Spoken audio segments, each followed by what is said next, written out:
the simple thing right now that's a rage in the world is, if you come to our ashram, all the people there who are physically immensely active eat 10 o'clock in the morning, 7 o'clock in the evening, 2 meals. How many doctors have been telling me that they will die of malnourishment, this will happen, that will happen, you must do this, you must do that. I eat only 1 meal a day most of the days. 1 big meal I eat and that's it. And doctors telling me, no, Sadhguru, the way you're traveling, this will happen, that will happen, you must eat at least once in 4 hours, something you must eat. I said, leave me alone, I'm doing fine.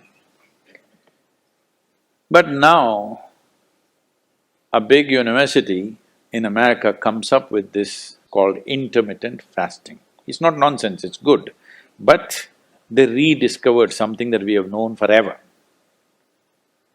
Now everybody is saying there must be a 16-hour gap. Then all your ailments will go away. What the hell were we saying all these thousands of years? The simple thing is, there are many aspects to this, psychological, physiological. But now cancer is on the rise in the world. A cancerous cell is like a criminal in the society, all of us have in our bodies. Only if their concentration becomes more than what they should be, or they gang up and locate themselves in one place, they become like organized crime. There are pickpockets in Kochi, I'm sure. Hello? There are small-time criminals, individually operating in twos and threes. We don't take it very seriously, we'll leave it because it happens.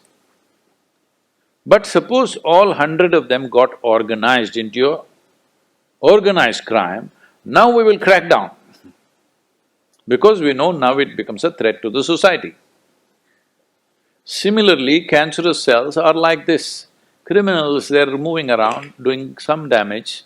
Their only problem is, right now, they're generally eating about 8 to 12 times more than what the other cells are eating.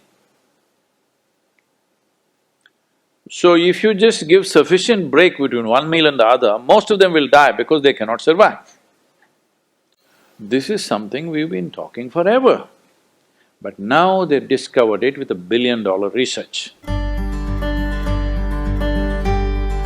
And I've seen hundreds and thousands of people who just become healthy and well simply because they're not fueling up all the time when the tank is filling.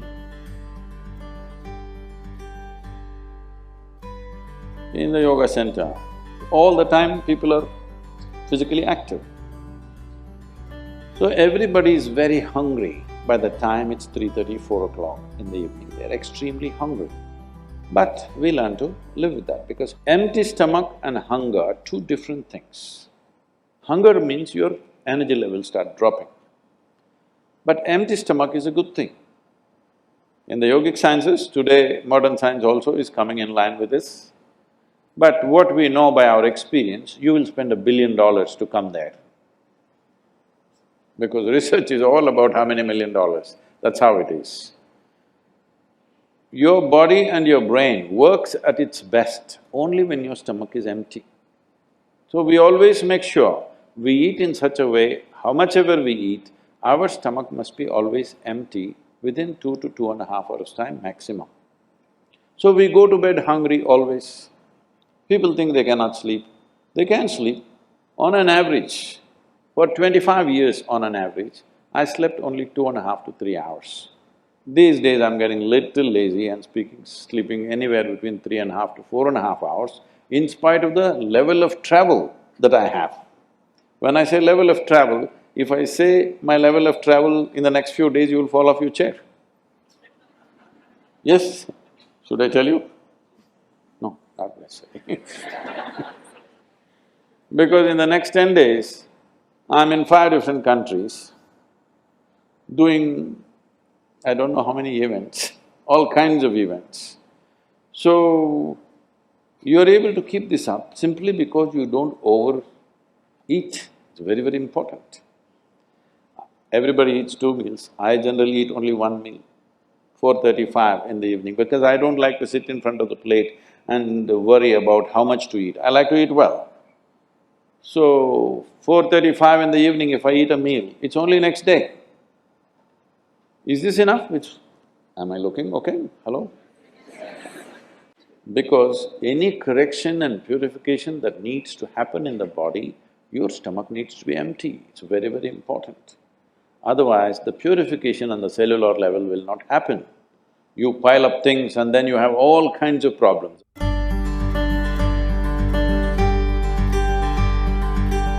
When you don't touch the food, you do not know what it is. If food is not good enough to be touched, I don't know how it's good enough to be eaten. So we should not have listened to our mothers and we should eat with our fingers, because touching our food helps us stay in contact with it. The cleanliness of your hands is entirely in your hands.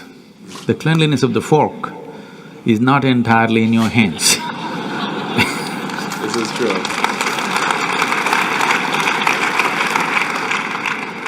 And nobody else but you have used these hands. So, there is an assurance as to how clean or not clean it is right now. The fork, you do not know who's used it, how they've used it, for what they used it. And all they have to do is wipe it with a tissue and give it to you and it looks pretty clean. Above all, you don't feel the food. The first thing that's been taught to us is, if food appears in front of you, to hold your hands upon the food for a few moments, just to feel how the food is. If something appears on my plate, if I just feel this, I know what to eat and what not to eat. What I should not eat, I don't taste it and then reject it, I just don't eat. Because my hands are the first level, not tasting in the sense the tongue tastes, but knowing the food. First thing is knowing the food. You want to know a person, you guys go and shake their hands. I'm usually avoiding that, but that's a good strategy. But the food that's going to become a part of you, first thing is your hands. Even if you physically don't touch it, just being conscious and being there, it clearly tells you how the food will behave within you. Whether this particular food on this particular day, should it go into you or not, because every day your body is not the same thing. Every day, every moment it's different. If you feel the food, you just know whether this food has to go into you on this day or not. If that much awareness is brought in, we don't have to go on telling people what they should eat. Every meal they must decide what they should eat in that meal. There is no one prescription that this is what you should eat for your life. That will feel too claustrophobic, that only this I can eat.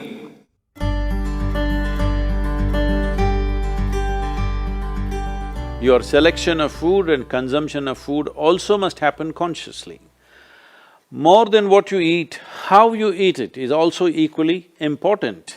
When I say how you eat it, these are all live substances.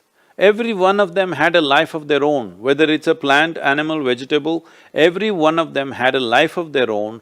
Now in some way, you're making food out of it, you must consume it with utmost gratitude. If you approach it with a certain sense of gratitude and reverence towards the food that you eat, when I say reverence, it may feel like too much for you, but I'm asking you, let's say we put you in a room and you had nothing to eat for 5 days. If God appears in front of you, what will you ask for? Food? So that's how important it is. You must understand the food on your plate is not just a substance, it is not a material, it is not a commodity, it is life. It is the life-making material for you. So you must treat it as such. Right now, when it's on the plate, when it's out there, it has no value, but the moment you consume it and it becomes your flesh and blood, now suddenly it's of immense value. Why do we live like this? It's very important, when it comes on your plate itself, you must treat it as a part of yourself. With great reverence, you must consume. Just the way you consume it, if you change that, food will behave very differently within you. This is what consciousness means. If people say, your consciousness has no impact on your life, only chemical structures have impact, I'm very sorry for them because that's not how life works. Human consciousness has a deep and profound impact on everything that we touch, especially the food that we are making another life as a part of ourselves. When we're doing such an act, it's very, very important we treat it with utmost gratitude and reverence.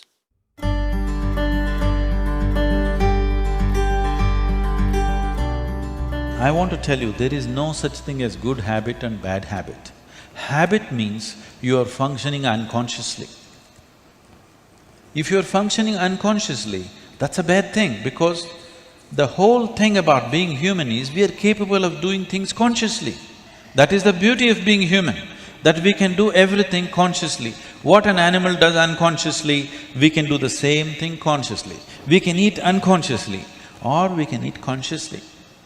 We can breathe unconsciously or we can breathe consciously. Everything that we can do it consciously. The moment we do something consciously, suddenly that human being looks very refined and wonderful. Just because somebody walks and speaks consciously, doesn't he become a beautiful human being? Yes or no? That's all. So why is it that we are trying to develop habits as if there's a good thing? Habit means fixed realities, where you don't have to think. You get up in the morning and it'll happen to you. No, don't try to automize your life. That is not efficiency, that is the efficiency of the machine. This one is supposed to function intelligently and consciously. Nobody is expecting it to function like a machine. So, about food and stuff, food must be suitable for the body that we eat for. It is for the body. This is a building material for this body, the food that you're eating. What is the appropriate food? Unfortunately, is all messed up right now. Traditionally, we ate very sensibly in this country, but these 1,000 years of innovations have brought other kinds of food cultures, and today the national diet is pizza or pasta. What is it? Which is one? I don't know. Both were competing. So, we are losing our sense about food. It's definitely time to look at what is the most suitable thing. If I go into that food, it's a very long process, but you must experiment with food, not just by the tongue, but by the body. You eat something today and see, just learn to observe how agile and how active your body feels after eating this food. If it feels like it wants to go to the grave, that's not good food. If it feels like it wants to be alive after eating this, except coffee, because that's a stimulant. If you eat food and your body feels very agile and alive, that means it's good food, body is liking it.